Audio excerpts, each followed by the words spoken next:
find out. I would say so. Oh, you're talking about the little fun thing? Yeah, she's got the light.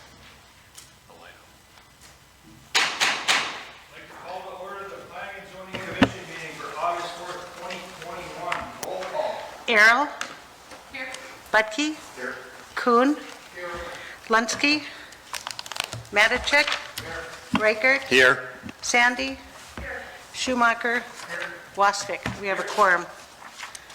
All right, I think first order of business is to introduce and welcome two new commissioners. I think I'll start with Jenny Durrell.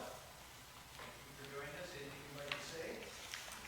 I've known Jenny for years. She's a lifer for Grand Forks and will do the commission well. So thanks for doing this. And then next to her is Mr. John Schumacher. John is also a Grand Forks resident and covering part of that jurisdiction, so and he has Seaver's in town also, so welcome, John. All right, with that, reading and approval of the minutes for July 7th meeting. Mr. Reichert. Move approval. Moved by Mr. Reichert. Second. Second by Ms. Sandy. Any further discussion? Seeing no hands, all those in favor signify by saying aye. Aye. Opposed, same sign. All right, minutes are submitted as provided, or say approved as submitted. Public hearings, final approval, petition, and minor changes. 3-1, public hearing, ordinance to amend the zoning map, rezoning to include Columbia Park West Amendment 7, lots L, M, N, O, P, and Q, Block 1, Columbia Park 34-3 subdivision, located at 4500 to 4300 block of 36th Avenue South. Miss Edwardson. Right, I'm going to give a quick overview, a little bit more than we normally do for final, just because of our two new commissioners. Thank you for joining us this evening. This area is being, the final rezoning is being requested. Previously, these lots were replatted. Share the screen. We don't have Zoom up yet. So, actually, just wait a second while I log into our Zoom account. If you'll give me 2 minutes. Do you know the code?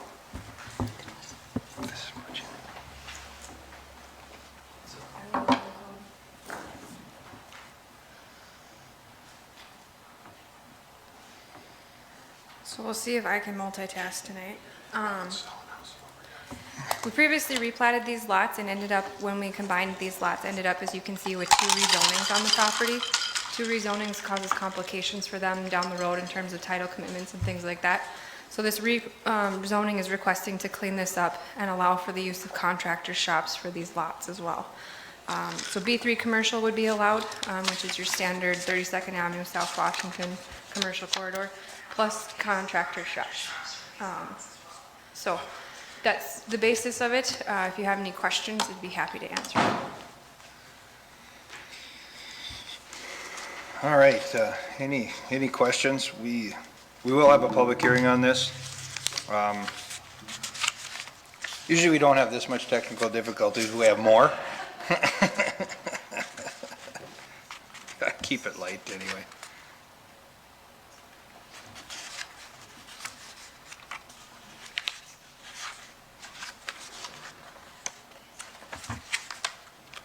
Mr. Matichek.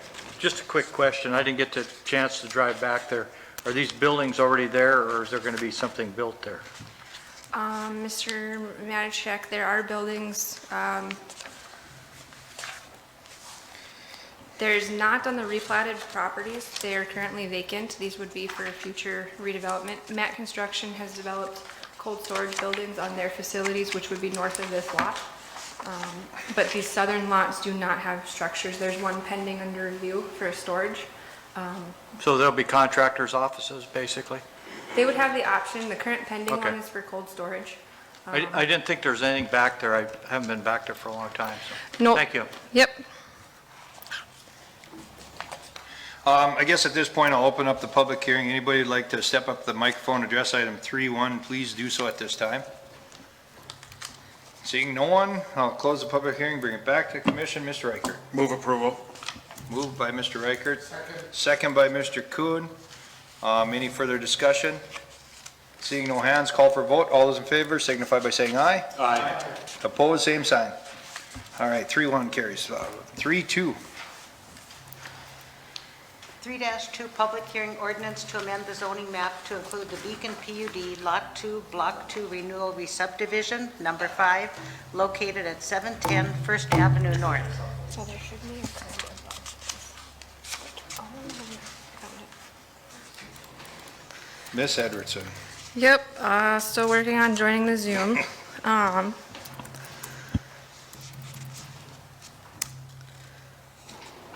Which I'm close, so sorry, apparently I can't multitask. Oh my goodness.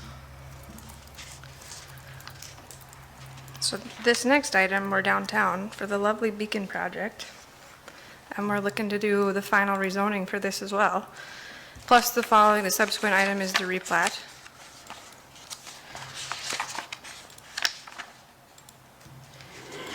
And wait for it, we'll get there.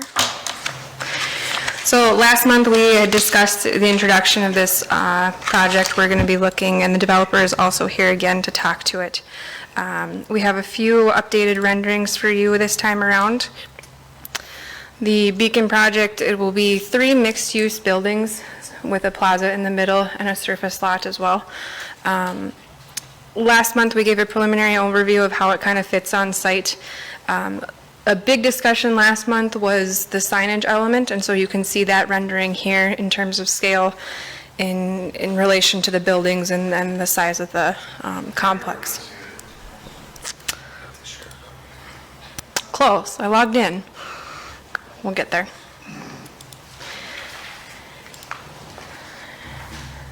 Cheryl, can you bump me up to presenter so I can share?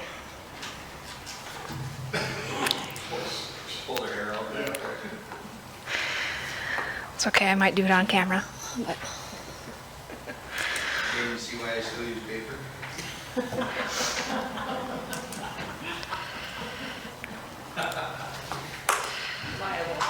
Frank, too.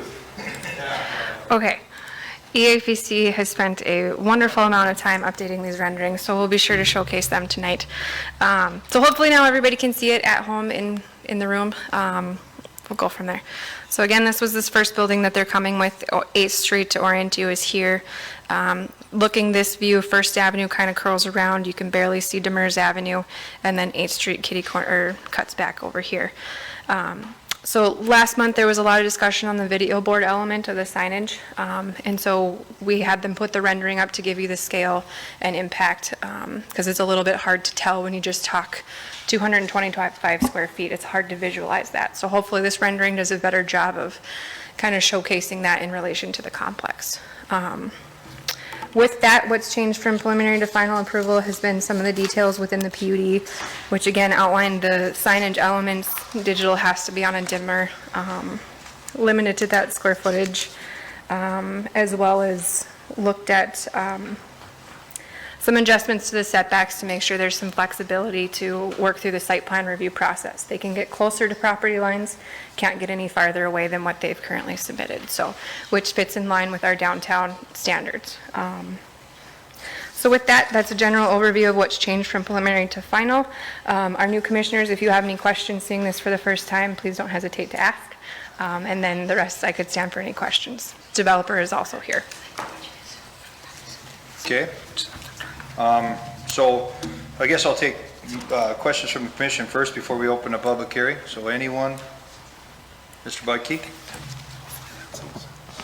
So, Andrea, just a couple of questions and comments here. So, in the PUD, first of all, I appreciate now that we have some maximum setbacks in here. You know, they're still pretty generous, but I appreciate that they're there. Question on item 6B and the architectural material standards. So it mentions here the development to follow the storefront and the non-street facing or alley facing facade requirements. So does that mean that how is the square facing, like the inward facing facades, how are those being evaluated? Like which column are they judged against? Oh, sure. I think they'll meet either way because the non-street facing alley gave more leeway to have Right. less higher material standards than you would expect on a street side. I believe, and the architect could speak to this, I believe they're designing both sides to be the same. Okay. So the street side on 8th, that same facade elements will be mirrored on the plaza, given that the plaza is going to have so much pedestrian and exposure. They're going to be the same. Now, a lot of that may end up being adjusted depending on who goes into those spaces. If you have a kitchen right next to there, there's some different elements to work through with Right. that instead of, traditional storefront windows. So that there's a little bit of flexibility there. But in general, it'll have my understanding is it'll have a storefront look and feel to the plaza side as well as the street. Okay. Am I correct in that? Yeah. Then I had a couple of questions on sort of the site layout. So there's a site plan in the packet that shows like what looks like some reconfiguration of like the curb and gutter, I'd say of the city street, like First Avenue in particular. So like where it meets Demers, it looks like the radius has been changed there, and there's like an island shown depicted there. So is that, like, where does that fit into this project? Is the city doing Those some work? details are probably best to be thought of as conceptual for this zoning. Those changes fall outside of the zoning purview. Sure. They'll be administratively reviewed, and if able to, I think right now we're trying to figure out how, if we do modify on-street from parallel to diagonal, can we do it with the existing curbs rather than having to do an expensive reconstruction project.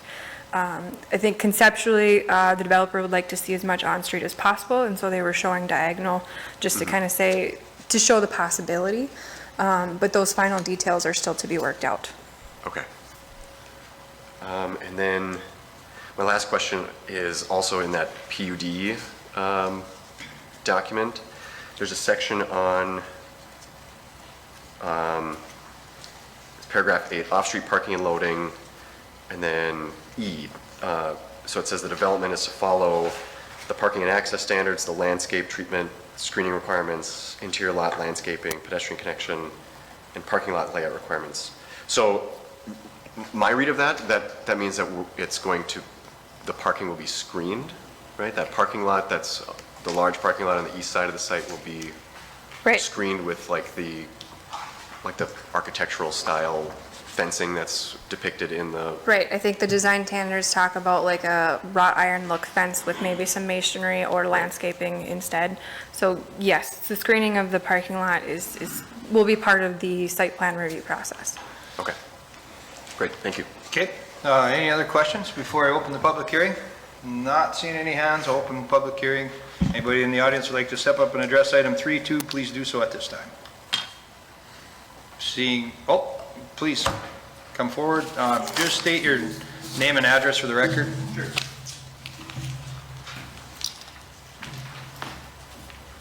Hello, I'm Jeff Whalen. Home address or business?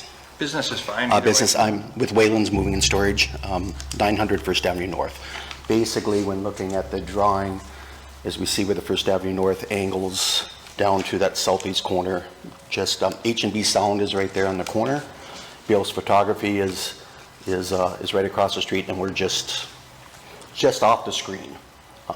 But anyway, the reason I'm here, first of all, kudos to, I think Epic's a great project, and good for Grand Forks, good for the community, hopefully even good for us, maybe some storage, But the one thing that's, and so all for it, other than I jokingly say, we got used to such a nice view looking down the street, I'll have to get used to a 7-story black wall in front of us, but that's the part of progress, right?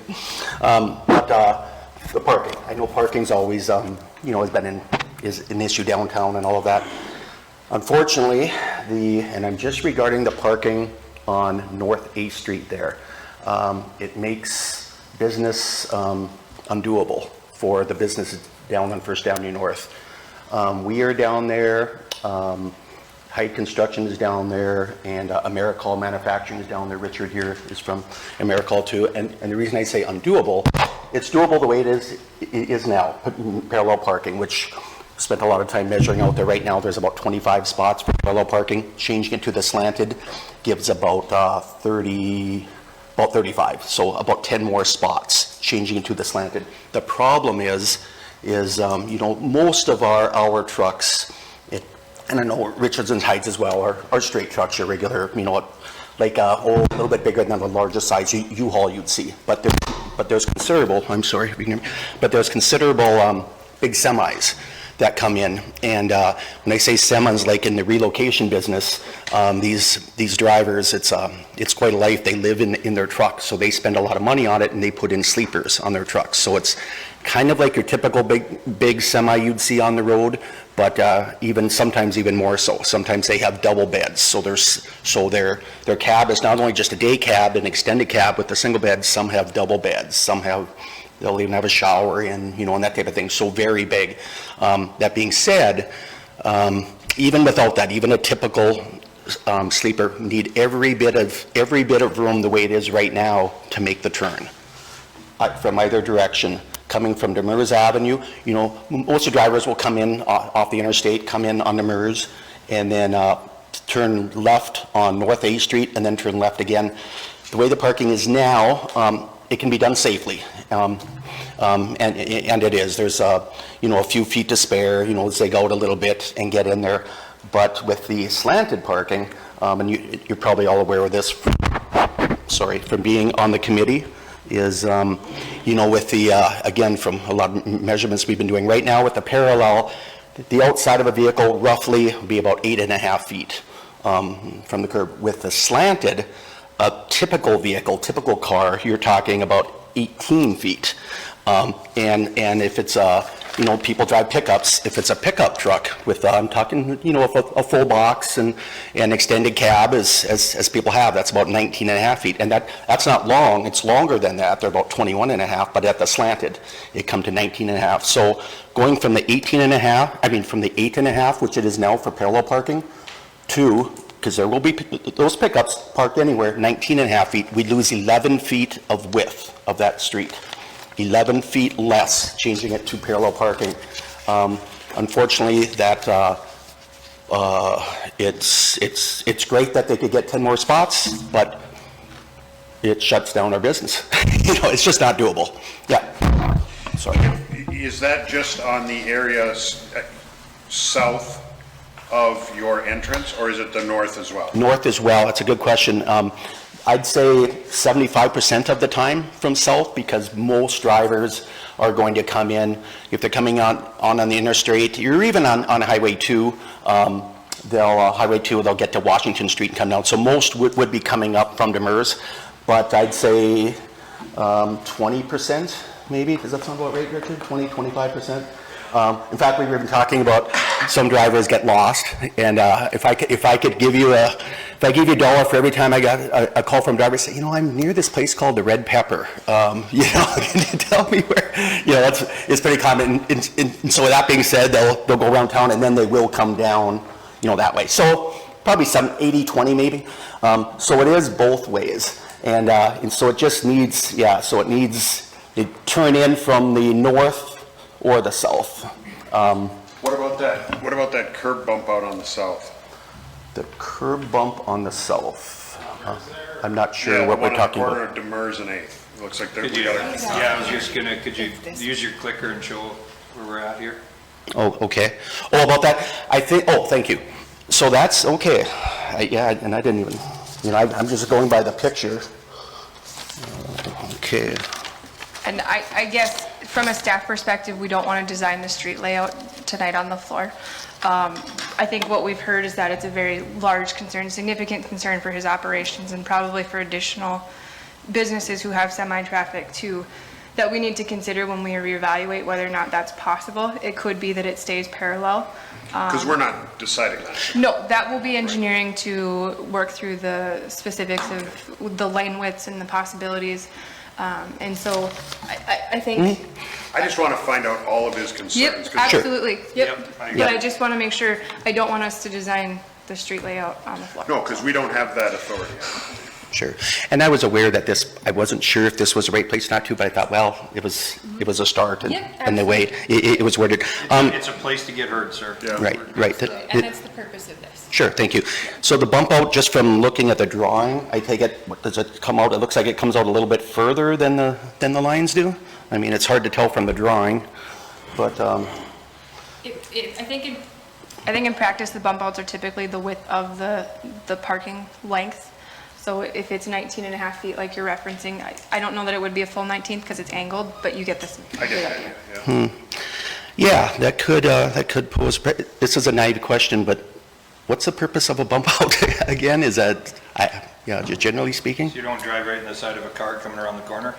It's Let's just be also, common sense, that's what they're for. it also puts the pedestrian beyond the parked car to give you more sight lines for them to have a safer crossing experience. You use yours, Andy, I'll use mine. I'm going to go with the life safety element, but okay. So as far as, if I'm understanding this right, as far as from that standpoint, not hitting a car, if there was no parking for, let's say, 15 feet in or so, that would eliminate that issue with hitting a car. That's different than the people coming out. But yes, I like I said, I didn't even notice it on the picture. I see it now. So that is well. Yeah, it's just, and I'm not one to complain, honestly. Anybody who knows me knows I'm a pretty mellow person, but this is this legitimately affects our daily business, and it would. And last question, I just want to be sure, that is your only entrance and exit, right? Yes, correct, and not only ours, but the other companies as well. Height Construction has a lot of smaller things, but they have sometimes big rigs too No, I with get it. construction I get and the AmeriCall. I know, well, that's why I'm wondering. Right. Yeah, so generally speaking, Lou is about 11 feet, and in fact today, ironically, and sorry, I'm not trying to take time, the timing couldn't have been better. About 2 hours ago, I was outside with 3 of my guys, and we had a big freight truck came in. He dropped off, ironically, some things, this is why I'm laughing here, some furniture that's coming to City Hall. But anyway, yeah, ironically. Was it new chair? And after this project, we would have had to refuse it. We can't get there. No. But I said, All right. actually, it's kind of tongue-in-cheek, but kind of real. But anyway, ironically, and so we thought, okay, this is a perfect example. He's got a sleeper. He didn't have the extended, the big sleeper, but a sleeper. And he has room in our lot. We have a real big area where he can U-turn, and come out. So we're watching him, and he was turning onto the MERS. So when he came out, and there were cars parallel parked. So again, they're in 8 feet versus 18 and a half feet. He went out, and when he was pulling, and we had a tape measure with us. I asked him, I go, quick, go grab a tape measure. And so we watched him, and we stepped out there. He got to within, I have it right here, 16 feet of the curb, of the curb towards the new establishment. I guess the east curb, I'd say, towards the east curb. So he got within 16 feet, and his tail end of a truck, as we all know with a semi-truck, when your front goes, the back end, it's over more. He was about this far, about a foot from his tail end, going over the curb and over the berm. So, and that's a judgment call when you're driving, you can't see perfectly. So he did pretty well. He was about a foot and a half away from the car when he made the turn. He was about a foot away from the curb, and that's with parallel. So, point being, if that stuck out another 11 feet, he would have never made the turn, and we just witnessed that. In fact, I even thought, I wish I should have been smart and turned on my video camera, which could always be done in the future. But the bottom line is, yeah, he just couldn't make the turns in and out with these big rigs. So, Okay, I appreciate your concerns. It sounds like they're going to be addressed, correct? Yeah, I will point out, we do have Ed Lieberman, who's Assistant City Engineer in the audience and who's heard all of this. So, Mr. Whalen, if we could just get your contact information and we'll follow up with you. Sure. That Should would I be just write great. it down for you? Because if it comes down to how many parking spots are open, then it does come back to affect us. Yeah. Correct? Am I getting it, Frank? I'm getting it after all these years. So, it would affect us that way and come back to us that way. Is that- If the Okay. parking is reduced on that, is there going to be an issue? Well, they're in the downtown parking assessment area now is where they're headed to, so. That, Should be okay. yeah, well, if those get taken out, they're parking on the street elsewhere. Yeah, okay. So again, it's losing 10 spots, but I guess the question I have for you as far as zoning, or just rezoning, but like we're zoned, I'm not sure what's the term for our zone, light industrial, right? So is the asking question, when we talk about rezoning where the whole property is going to go, is parking part of that rezoning, or is that a separate entity, a separate issue? Yeah, I got asked that a couple times. So we did have asked for them to do a parking study, but at the same token, they are getting put into the downtown parking assessment area, which means that they're eligible to use the ramps and those types of things, and there is capacity there. It becomes a different level of service to them, to their users, how far they have to walk to parking, but the whole system would have enough. So that would be part of the conversation we were aware at some point we would be having in terms of the parking. So it's not going to stop the project, but yet we're going to get some of the concerns addressed by Mr. Whalen. Right, and we're still going through that parking study, and so, yeah. Okay. And to that point, there's two different things with parking. There's a number of parking provided, which probably is to a degree Mr. Whalen's concern, but I think a significant that we heard tonight is the layout and access for his spot. So there's two pieces at play with that there. Okay, sounds good, as long as you're getting addressed. Okay, if I may, just one last thing, a little different scenario, because I thought he was here, but maybe not. I thought maybe Jamie from H&B Sound was on the commission. He's on the commission, he's just not here. Oh, okay, well, and he would attest to, he is, as we said right there, and they have overhead doors, and most of their trucks are the straight truck, but once in a while, they have semis. A different scenario, kind of apples and oranges with them, what they do is they have overhead doors facing east, but it backs inside. Well, when you back in, I wish I would have brought a little model. When you back in a semi, you can pivot. You can pivot on those rear tires where actually the tire stays in spot, and it's not good on the tire because it flattens it, but that's what they're able to do, so it doesn't take as much room. Whereas making these turns, it's a different ballgame. Being said, right after the semi in that, I told you about, we were watching, and I'm not throwing anybody under the bus, let's just say a person back up in a straight truck into that building.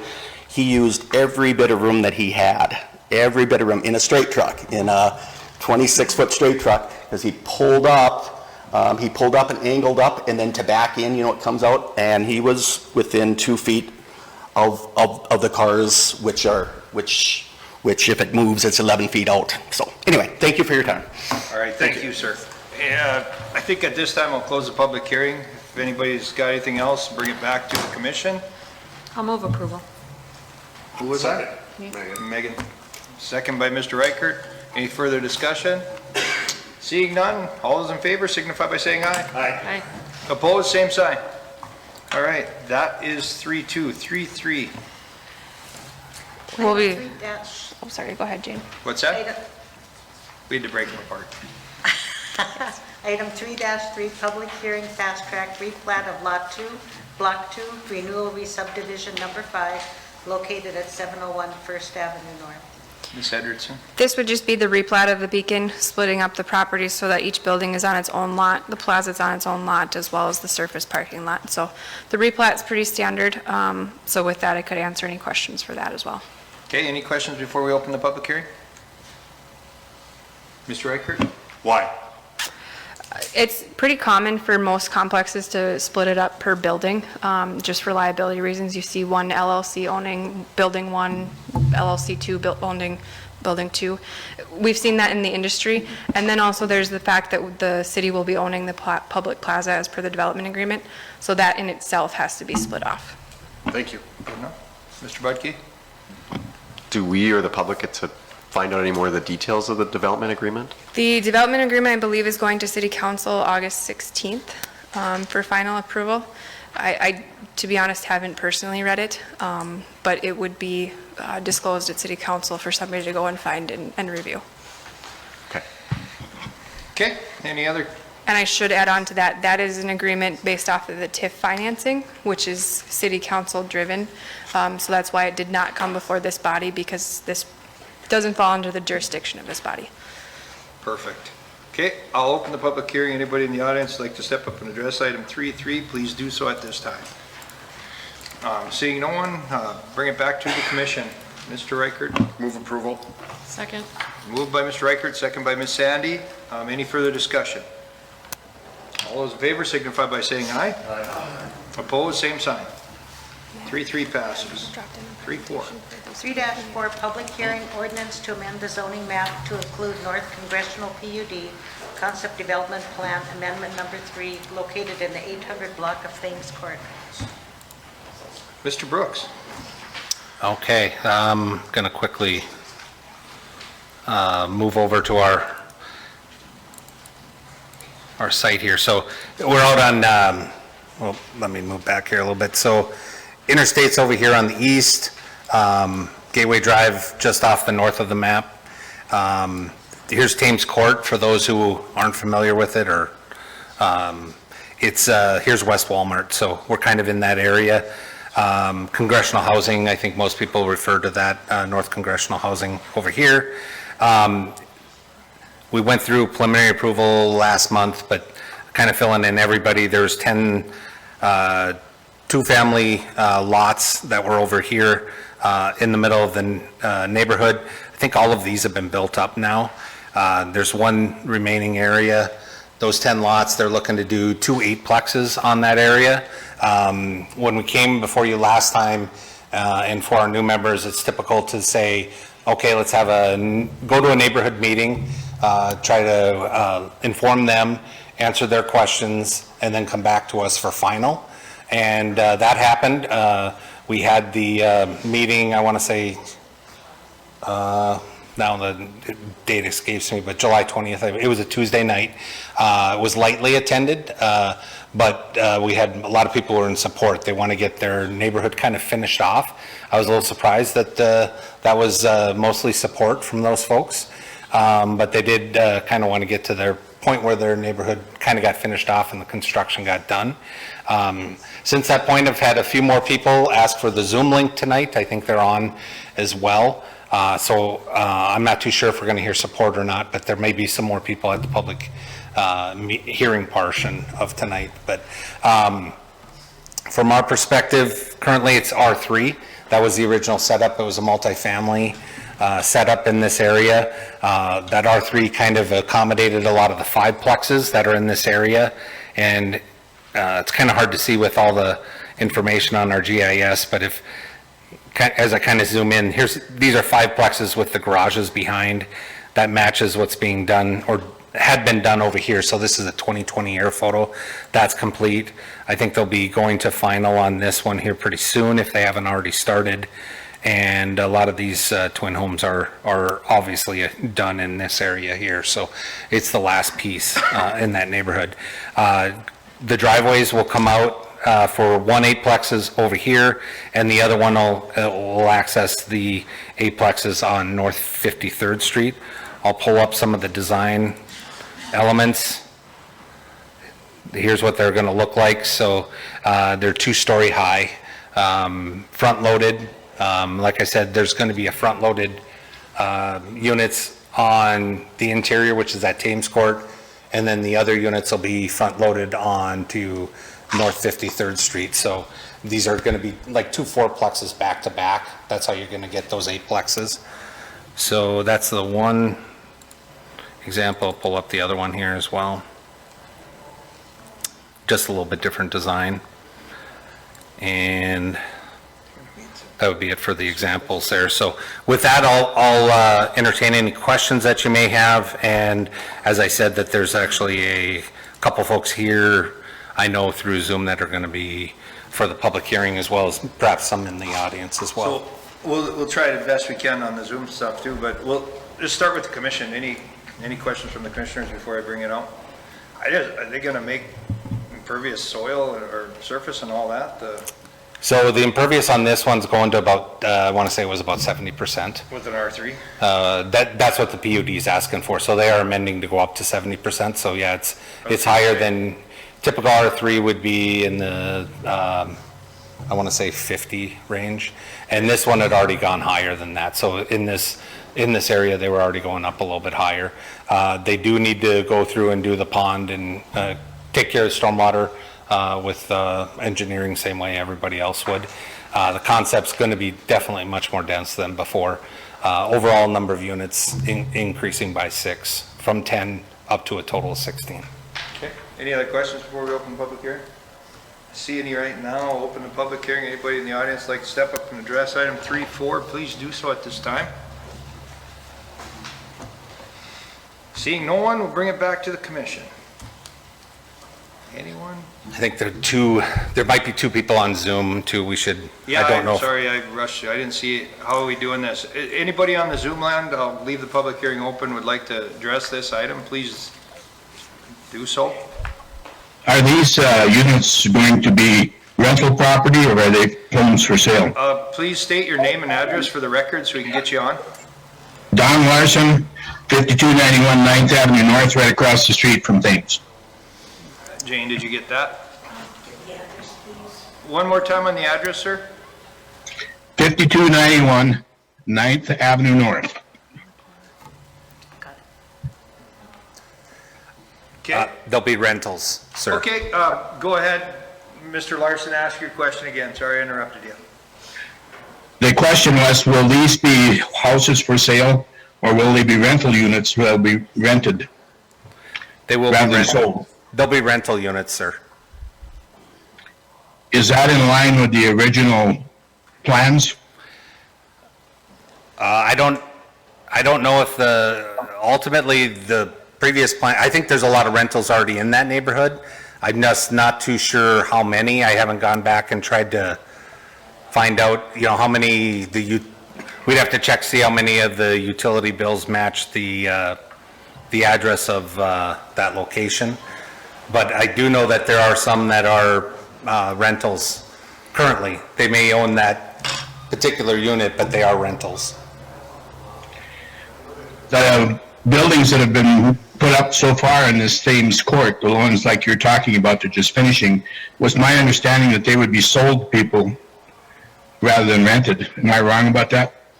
They would be eligible to be home occupied or rental, but I will tell you, these ones, they will not be separated on their own units, so they'll have to be rental. Okay, so this is the kind of thing where the mayor blew his top and bought out the land across the street from him, huh? Well, I guess these units are going to be a single level. I wouldn't put those in the same category as the other ones, but I won't get into any other neighborhoods, but I will say that these will be different in terms of total number of units. We're talking 2 8-plexes, but I can let the developer get up and speak to anything that we may want to say about those individual units themselves.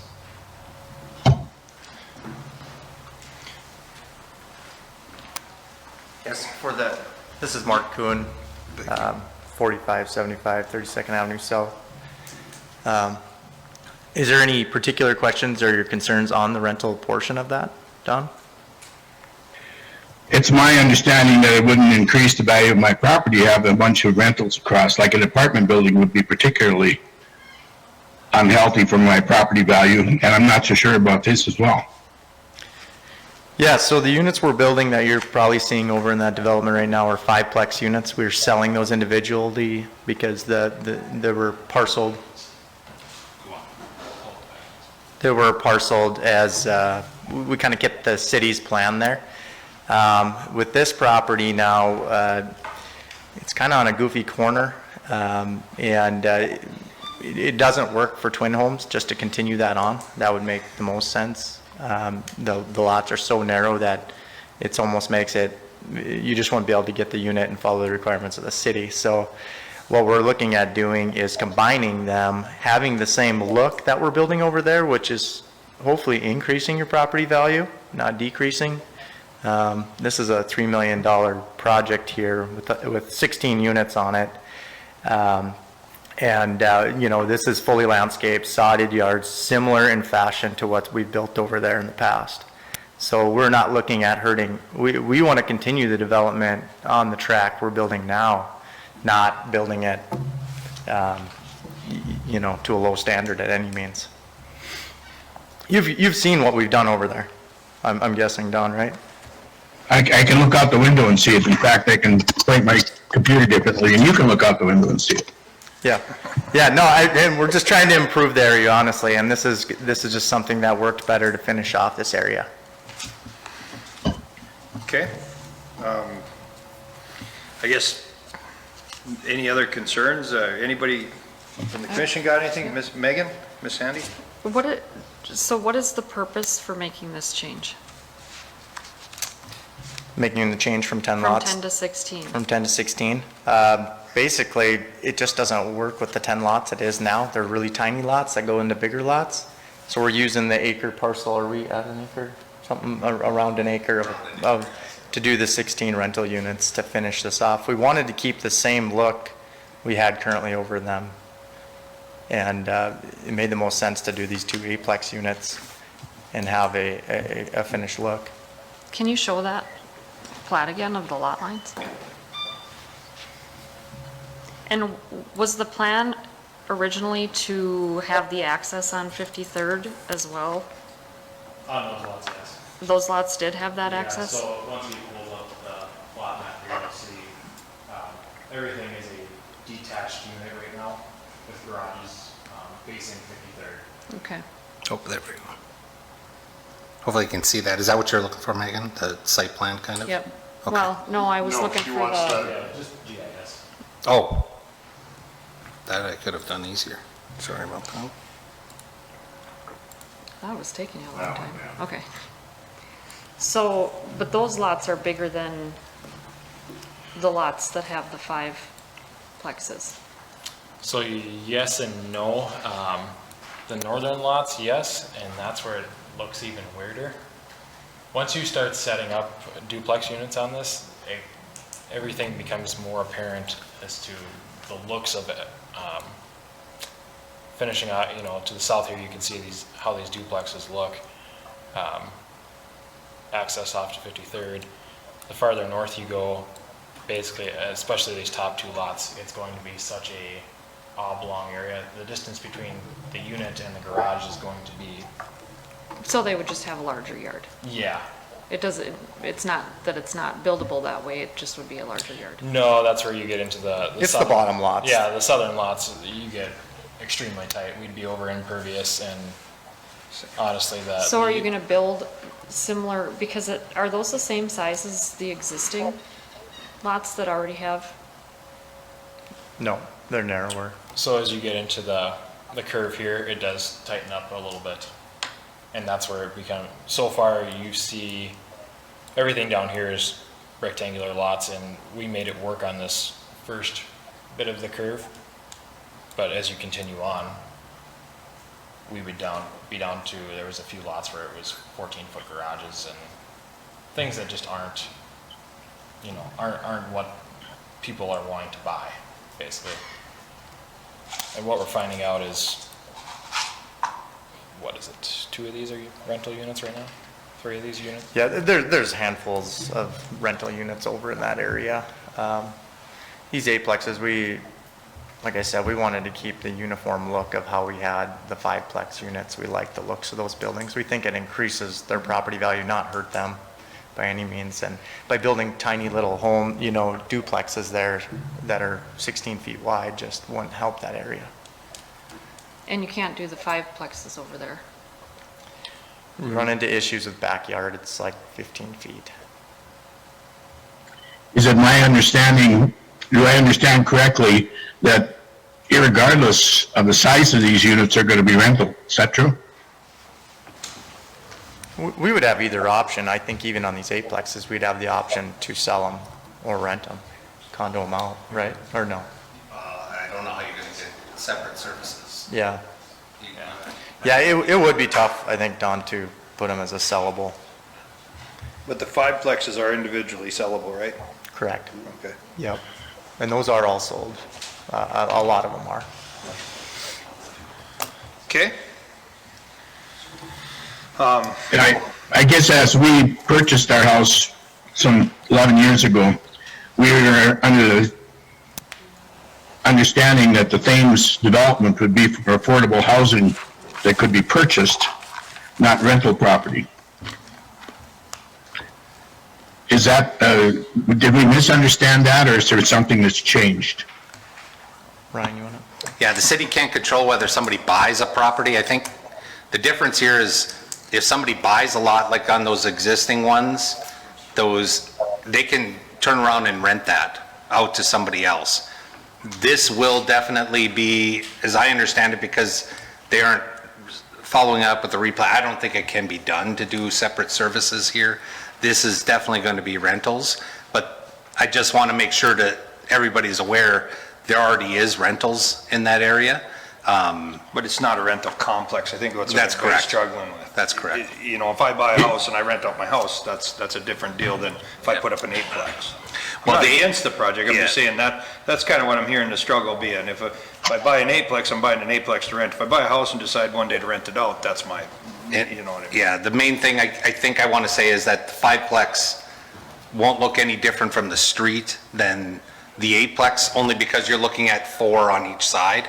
So I think that's what it comes down to, but I understand what Don's saying, or Mr. Larson's saying, but I think that's just what I want to make sure everybody understands. The look from the street, most people won't know whether that's owner occupied or rental property. Right. It's not like a stacked rental. When you go to the north end of the Thames development, I saw one unit marked 853 at the top of your map. I can't see that right now.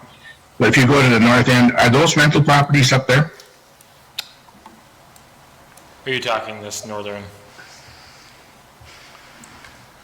piece up here? Yes. Those are, honestly, I have no idea. I think Grand Forks Housing and. You know, Habitat for Humanity has 2 of those Is that lots. what it is? Yeah. Yeah. They're the single families, yeah. Yeah. Move your map just a little bit to the left. I'm interested in the ones to the north. Oops, wrong left for me. That's the direction.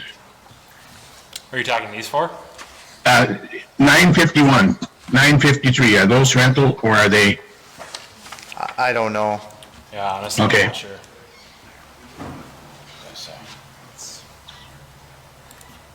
The point is, this is zoned, so rental property can be constructed there, is what you're saying. Yeah. Those 4 appear to be owner occupied. We haven't heard from those folks, but they appear to be owner occupied. Okay. Anything else, Mr. Royce? Yeah, go ahead. So, Jump in. one of the things that we've been struggling with up here is, so if you take 918, 910, 902, the top 3 lots, and make those smaller, doesn't that give you room to make the bottom ones bigger? To accomplish what you're trying to do, what you've got going on with the twin homes? Yeah, no, it's the length to keep like the 5-plex, is that what you're saying? No, to continue the twin homes. He's saying replot every single. Keep the twin homes. But to replot every single lot line is. Easy. But I mean, it's the gap between the garage and the home is what we didn't want. It would be like a 15 to 20 foot backyard. Well, a little bit of that too. Yeah. Bring it up. Could you do the tuck under like you were already doing, not do the garage with the access sign more 53rd, but do the look that you currently have that you're showing tonight and do it that way? And face it towards 53rd. I mean, there's lots of things you could do, right? Like, right now we want to do 2 8-plexes. That's what we have planned. That's what they're. And I mean, I don't want to over sophisticate. We can build anything we want there. You know, we can roll in modulars if we want, but I'm trying to keep the area to scope. I have, it's a rental project for myself and investors, so it's, this is what we want to do in this space. Understood. Yeah. We just got to vote on what we have here. Yeah. No, absolutely. But great ideas, everybody. Appreciate the commission understanding.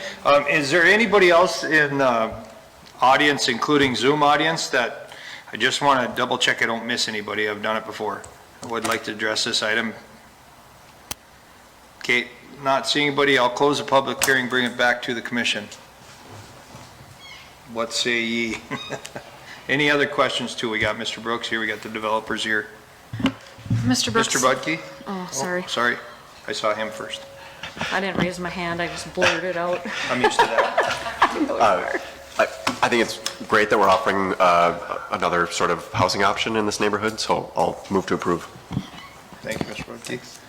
Miss Sandy, you had a, Oh, I was gonna ask Mr. Brooks how easy it would be to just replat this, and I know it's not necessarily what you want to do. But I've always supported the neighborhood, and making these changes and increasing density at the last minute just doesn't seem like the right thing to do, because I think there are lots of other properties that you could build an eightplex on that is already set up for that. So I don't intend to support this unless you tell me that there's no other, I mean, really, you could go down to 9 to get the sizes if it's about the sizes. Or replat. Is there a reason this couldn't be replatted to fit 10? No, Because it's already a dense neighborhood, and that's going from 10 to 16, it's not like we're going from 10 to 12. 10 to 16 that's a big change, so, Yeah, it can be done. okay, Yep.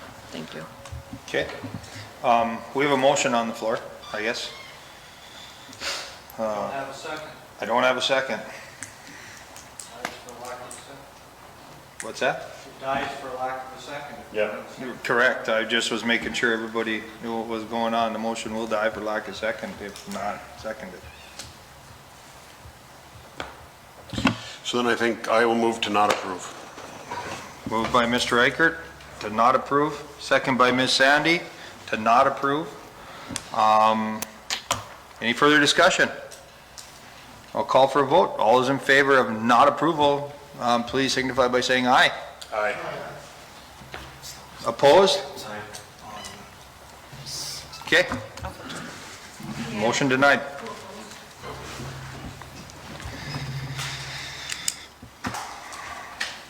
Three, five.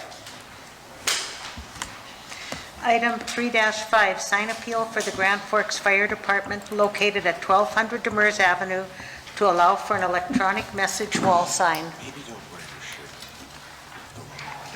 Mr. Brooks, please. Yeah, I was gonna show everybody where the central fire station is, but then I thought better of it. I think we all know where Demers and Washington is. Currently, our central fire station's looking to, right now they have a sign, or they've had a sign where you can swap out the letters. It's kind of that old style. And they want to put up something a little bit better. It's to do kind of their programming, community events type things. This would be, here's the irony, that it's allowed to do, it's in an R2 zone, which is a little unusual to have a 1 or 2 family dwelling right on Demers Avenue. Nobody's really ever thought about it or cared because it's a fire station which is allowed there, but it's on Demers Avenue, right? It's a very busy roadway. This sign won't look out of place in an R2 zone, just like the church. We've been through this, but you could have a... I was hoping you didn't bring up the churches. Yeah, identification sign, 50 square foot, and half of that can be an electronic sign. They're just looking to put that on the wall. Currently, code doesn't allow for that. And, but one of the improvements we've done in the past is said, okay, you can go for an appeal, and this makes sense as opposed to going through a rezone. Mr. Reichert? What's the difference between a wall sign and a pedestal sign or what we were looking at the church, safety-wise and whatnot? Is there some difference from that perspective? In this case, I just look to see where it's going to be seen from neighboring properties. Yeah, and I'm less worried about the glare and all that other stuff we were worried about in the other one. This one, I'm more worried about people reading that sign and rear-ending somebody when they get to that intersection. There's your difference between a monument and a wall sign. Yeah. If you come to a subcommittee meeting, you know this. Yeah. So, the fire department, they certainly could have looked at doing the ground monument. They're more worried about, I think, visual. They didn't want to have anything out there that's going to block people seeing them coming in and out, blocking pedestrians, those types of things. So the wall sign makes sense. I don't think we're going to run into any of that because, you know, just like all other signs, they can't be flashing, they can't be doing those things that are going to be. What's the hold time on this? It's got to be at least a second. 1 second? Yeah, that's same thing for like the Applebee's that's out there and Ground Round, and 1 second the whole time. If it's a billboard, then it's 7. Mr. Matichak. Normally on signs, we really get bogged down, but I think this one's pretty simple. I'm gonna make a motion to approve. Thank you, Mr. Matichak. Second. Second by Miss Sandy. Any further discussion? I do have a question. Megan, go ahead, Miss Sandy. Go ahead, Miss Sandy. So they can only use this for their own advertising of, Community events we're okay with. But change yeah, your batteries. Change your batteries. Okay, Yeah. so it's not gonna be for any advertising for other businesses? can't No. be, can't. It's not a mural. Correct, okay. Yeah, I it's just gotta wanted to- be I just on- wanted to on confirm. premise or- On-premise events, okay, Okay. perfect. Fair enough. Can we make it public service only? Yeah, I don't know what else they put up, I guess. I would amend my motion as public service only. Miss Sandy, would you accept that amendment? Yep. Okay. Can we increase the hold time from 1 second? That just seems really. Yeah, I think this'll be, they'll have the ability to control if they want to do 2 seconds or I think it should be more like a billboard. I'll talk to the fire chief. I don't think he'll have any issue with that, so. Okay, good enough. Mr. Budke, you had a question? Yeah, the existing like movable type sign, Yeah. that's in this exact same location, right? I believe it is, but. Basically swapping I one think- for one. You know, the odd part, it is, yeah. I don't know what the size of Good that one question, is but I though. think it is. Yeah. Okay, we have a motion and amended motion and a second on the floor. Anybody I else? move to amend to make it a 6 second hold time or 7, what is it, 6 or 7? 7 is billboards. 7 second hold time. Frank? Well, there's gotta be a second before it even goes to, well, I suppose Frank, No. Frank could accept it. yeah. Frank could accept, I'm trying to shorten this up. We're gonna straighten you out from last meeting, Mr. Reichert. He can ask if we would accept that as a friendly amendment. Yep. And if I say no, then you have to go on original amendment by yourself. Okay. But since it's you and it's probably okay, I will accept that as a friendly amendment if Mrs. Sandy will as well. You going friendly, Mrs. Sandy? I will. Yes, I All will. right. So we have an amended motion on the floor with an amended second on the floor. Any further discussion? Let's call for a vote. All those in favor signify by saying aye. Aye. Opposed? Thank you. May I ask, before we go any further, what the actual amended motion is then? It would be to allow the sign All the sign, public with, service messages. with public service messages only and a 7 7-second delay. Minimum, Or minimum. Minimum 7-second or delay. whole time. Okay, thank you. Thank you. All right. 3-6. 3-6, public hearing, fast track, replat of Lot 2, Block 1, Grand Cities Mall re-subdivision, located at 1726 South Washington Street. All right, good evening. It's finally my turn. Ms. Halford, nice to So, see you. and we're along South Washington. I'm sure all of you are familiar with the Grand Cities Mall. So right now, we're looking at, I had them do the aerial imagery behind the plats to kind of give you guys a better idea of what we're looking at. So this is what they're looking at, where everyone can see this, right? Where I have my mouse circling around is what they're looking at taking out and being its own property. This is for reasoning for financing and operational purposes. They are working with the mall with agreements for any maintenance and things like that, shared things that they use, and staff is recommending approval. Okay, any questions before I open the public hearing on this one?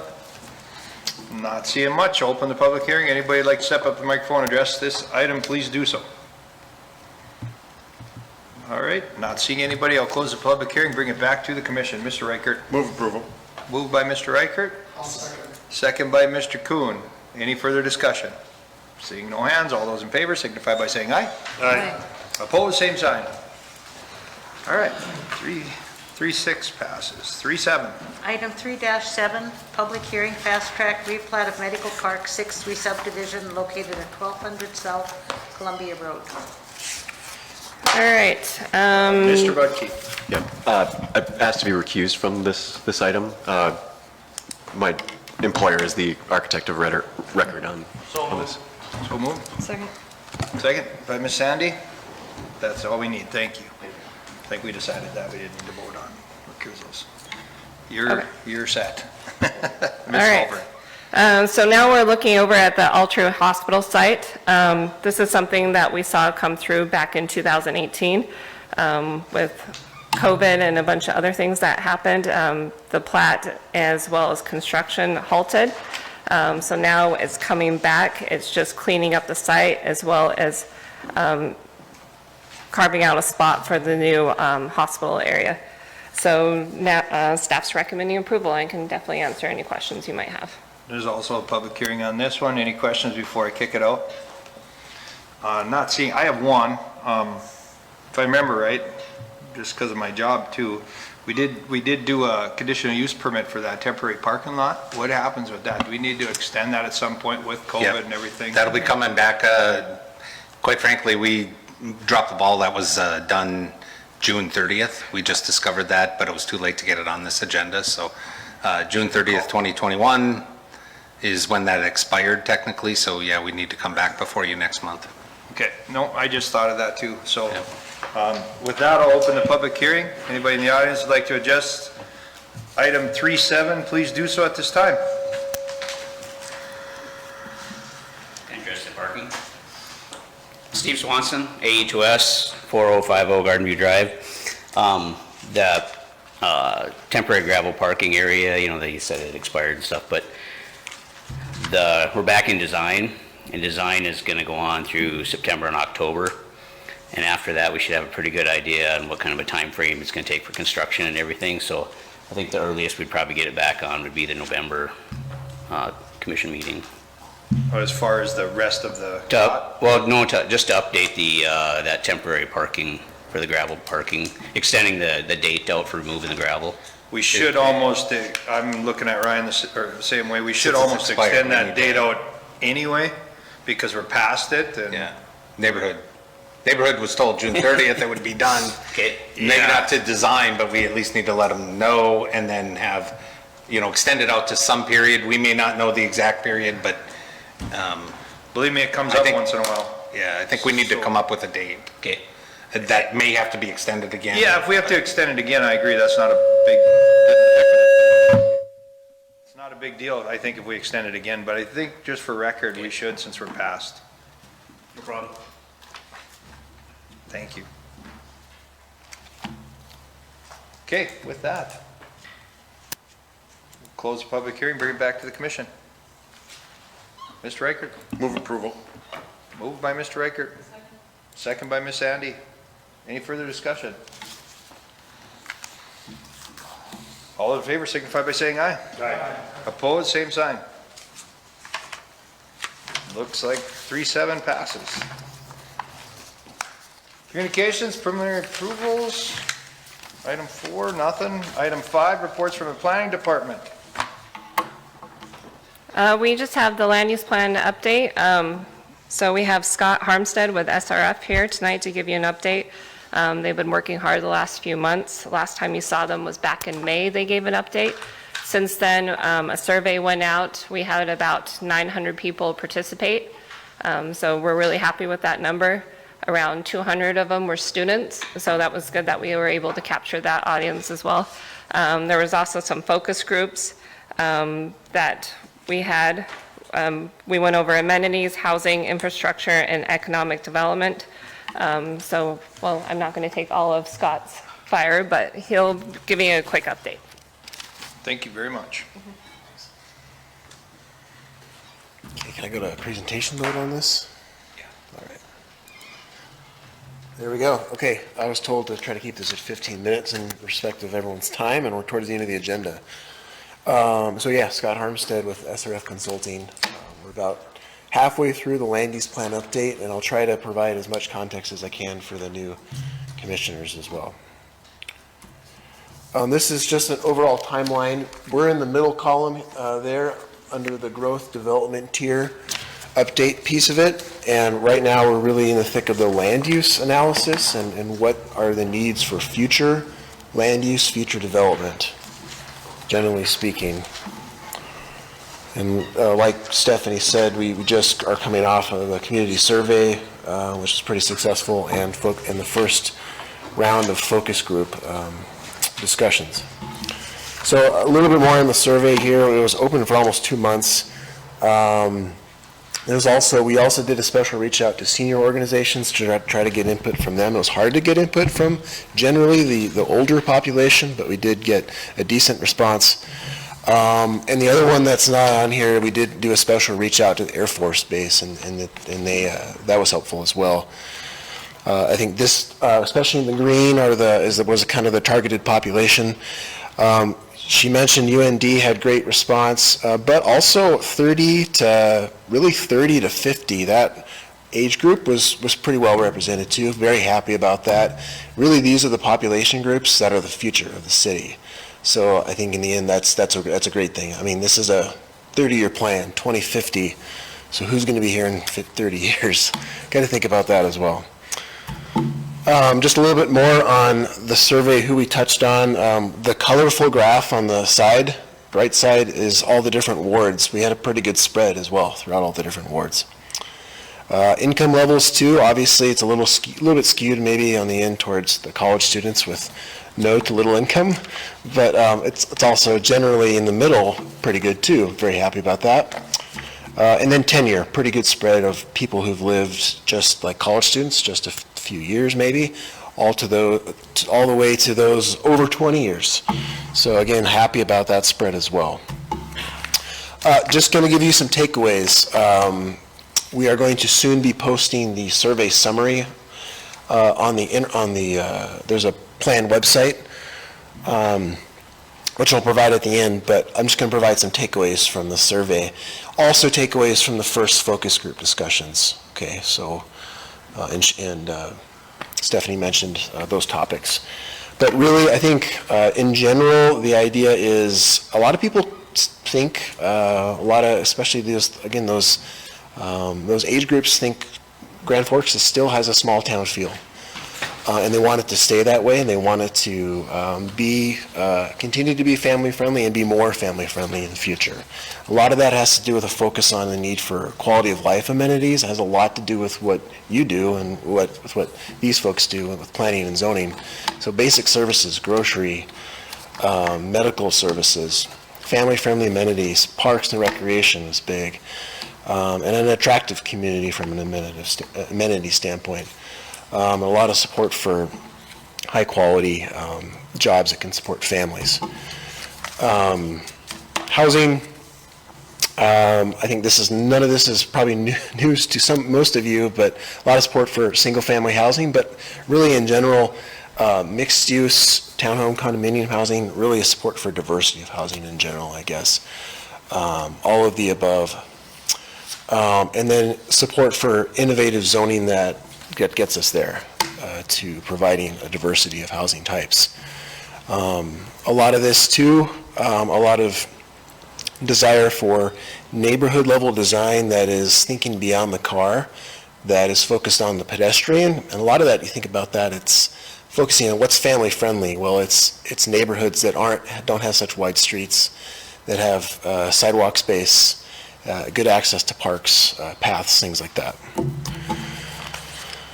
In terms of infill and growth on the fringe, while agricultural land was noted as important, a lot of that gets back to being efficient about new development in terms of the cost of infrastructure and again, that human scale design. So we're thinking a little bit more close-knit when we're talking about neighborhoods. Again, I think wide streets is something, more pedestrian amenities and things like that, access to recreation. And there's input, especially from the focus groups. Let's not forget about the older neighborhoods and how they redevelop. Also, commercial corridors. Just heard about the Grand Cities Mall today, but how do we, a lot of these areas, Washington, 32nd, really a lot of underutilized space. Some of it might be aesthetically challenged or challenged how it looks. For example, a lot of feedback with Gateway Drive and improving the look of that corridor in particular, but also how do we get more bang for our buck out of these underutilized corridors. Some of that might be some more targeted niche commercial opportunities that can fill in some of these larger parking lots. And some of that's already been happening over the last 5-10 years. On the implementation side, it really, a lot of input about a plan that is supported, well supported by city decision makers, staff. It's a much stronger document than what you have now and easy to use. Not as wordy as what you have now in terms of the 2045 existing land use plan. Talked about innovative zoning tools and trying to be more creative about our underutilized commercial corridors.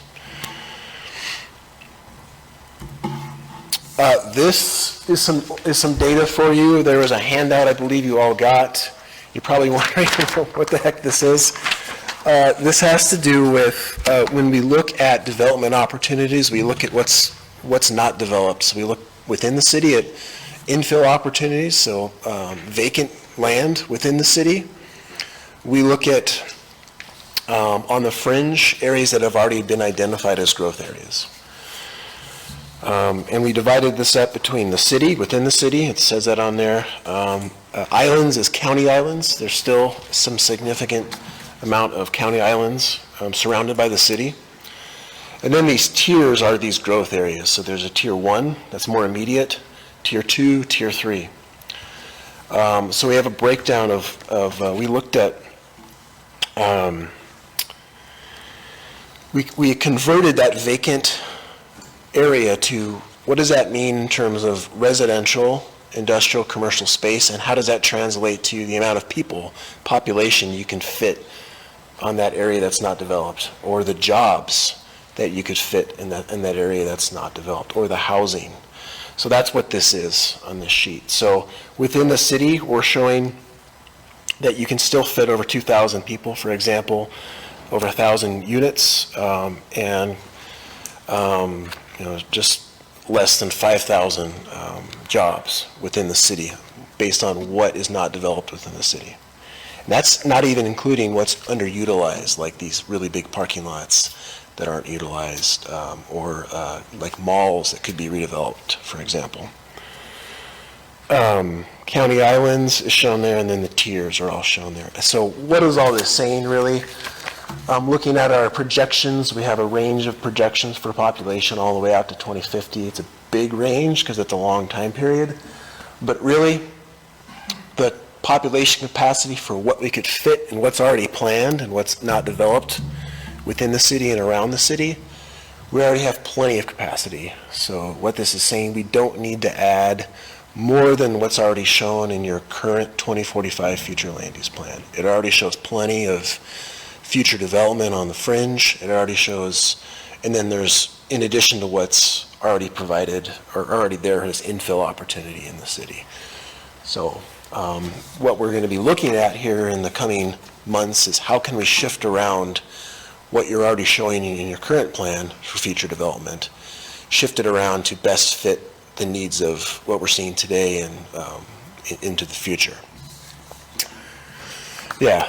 So if I understood you correctly, when you characterize that as infill, yep, that's just like available today, like unbuilt land. It's not necessarily capturing an idea like upzoning or intensifying. That's correct. Okay. For example, there's a large parcel, I'm forgetting, on the south side of 32nd as you get closer to the DeSoto property, as you get closer to Washington. It's a large piece of land. It's currently used as ag. That's a big, so that and other parcels that are just not developed. Yeah, vacant. Yeah, that was the stuff around Berkshire Hathaway site, yeah. So that's just one example. And there's a lot of smaller ones too, residential, for example, like some of the ones you saw earlier today. So we've done this development opportunities analysis, and this colorful map here just shows a composite of a whole host of things we looked at that represent development opportunities. This is focused more within the city, because we were asked to do that. We're also going to do it focus on the fringe, but this combines a look at access to grocery stores, to medical, to parks and recreation, to paths. It looks at infrastructure access, how close is a lift station, where are the water mains.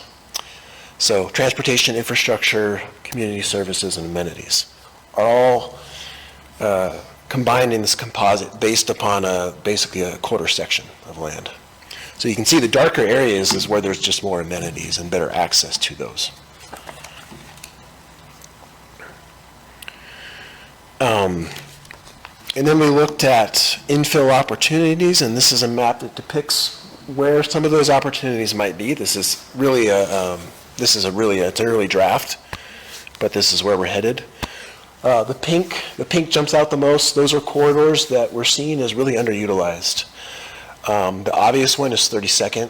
You have really large properties that could use a bit more, I shouldn't say infill, but they have a lot of excess parking that could be filled up. Then there are also some infill parcels in there. 42nd is shown there, primarily because of all the county islands that are there, south of the Alara Center. Gateway Drive is another opportunity. We're probably going to add to this as well. We're looking at Washington as well. As you look at Washington, you have, of course, the Grand Cities Mall, and then going south, you have a number of, a lot of vacant properties as well as you go south. The light purple is the opportunity zone. Yep, opportunity zone. The dark purple is your Renaissance zone. So that's just what those are. The dark gray are vacant properties. And then there's a light gray, sorry, it's hard to see on here. There's a lot of light grays on there that we're classifying those as underutilized, which we looked at a minimum of 3-acre parcels for those. And they have a really, really low amount of building area to the size of the parcel.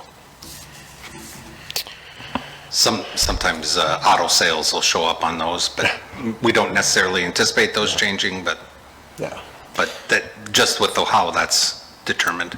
Yeah, it doesn't mean they're all going to be redeveloped. It doesn't mean that by any means, but it means that there's just more opportunities in those areas. And then you'll see those little crosses. We did look at intersections that in major intersections of major streets, where in at least one quadrant of those intersections, there's an opportunity for development. And we know that development is naturally attracted, especially commercial, right, is attracted to those major intersections. So we're also looking at opportunities at these major intersections.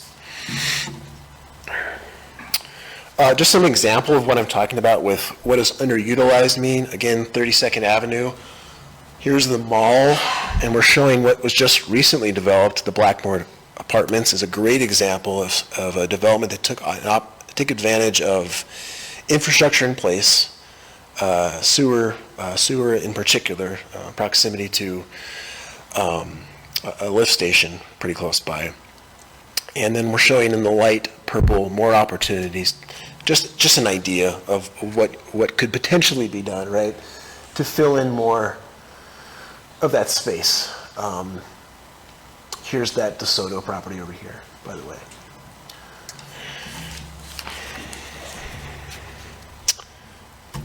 And then the county islands, there's a lot of discussion, and this is likely to be one of the top priorities coming out of this project, is an action plan for the city to encourage annexation pretty quickly of some of these islands and get development going, and that's already starting to happen,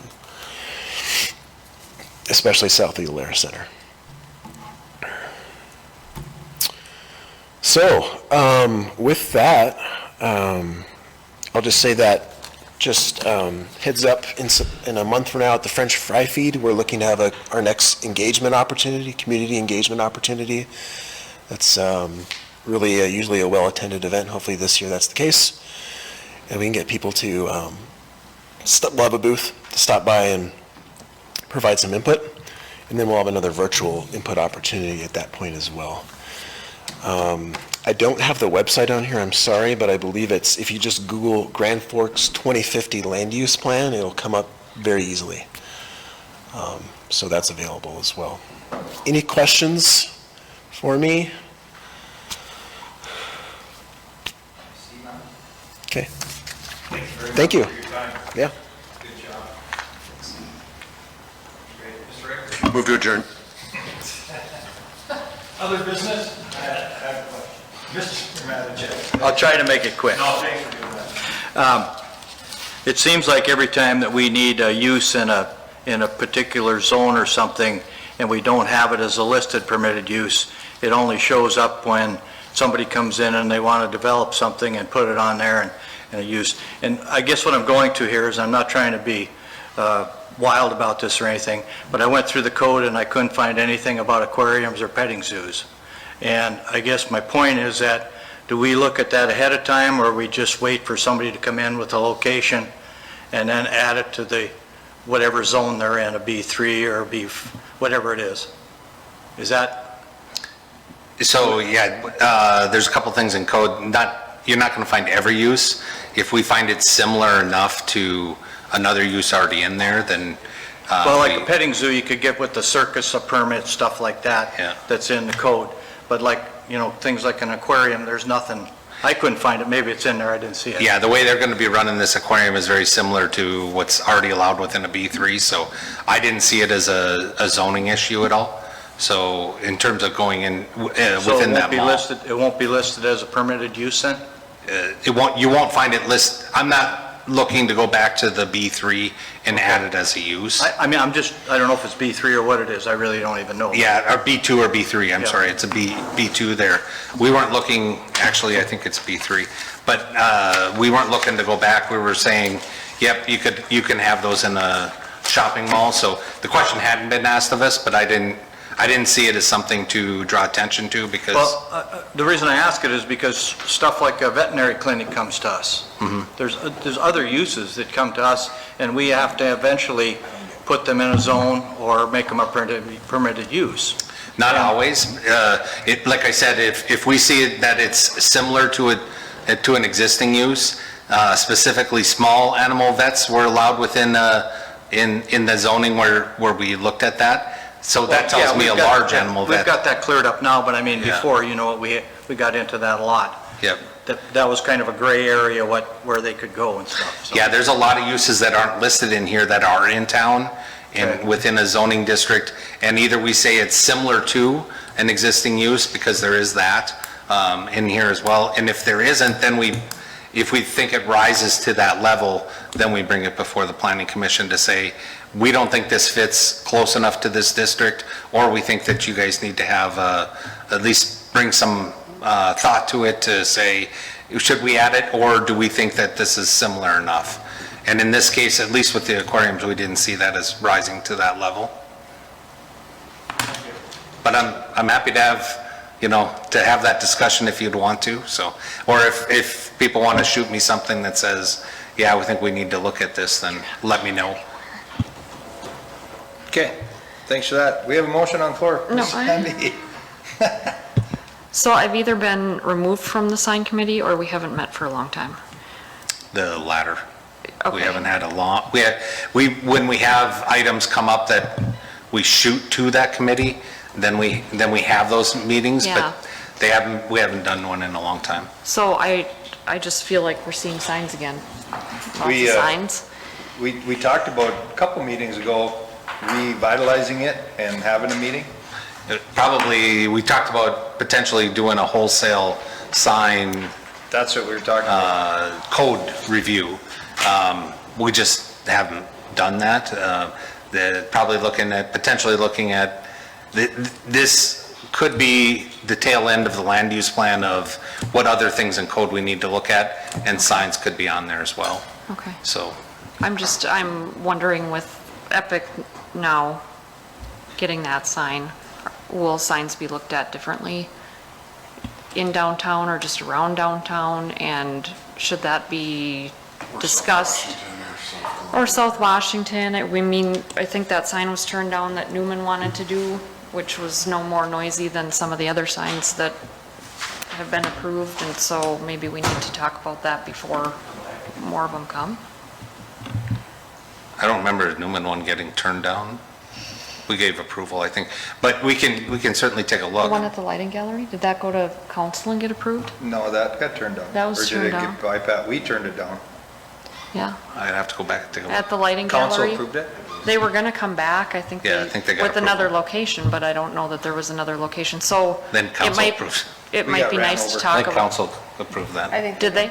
Yeah, Okay. I thought you guys did too as well. Okay. Yeah, so. I guess to my commission, or to the commission, I ask, how quickly do you want that to come back? We do have some staffing issues that we're probably not thinking of bringing that back minimum till next year.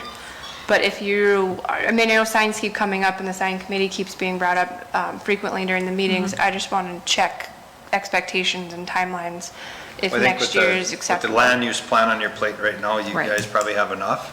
Right. But if they continue, I think, quicker than a year from now, We see it as a need, but we're in the process of building our staff back up, and we will eventually get to it. But if you're going to ask every month, then there's apparent need for us to do something sooner. So I just wanted to have that conversation. No, I think my biggest concern was just with approving that for Epic. Sure. It may be coming forward then from others, and maybe before we're Right. picking and choosing, we should have a discussion, but. Okay. Yeah, Yep. it's not urgent for me. I'm happy to do it this way too, but. Okay, we'll Yeah. keep it on the radar, and if for some reason we get another request, we'll try to bump that timeline up to address it. Okay, thanks. you're great. Second. Thank you. Meeting adjourned.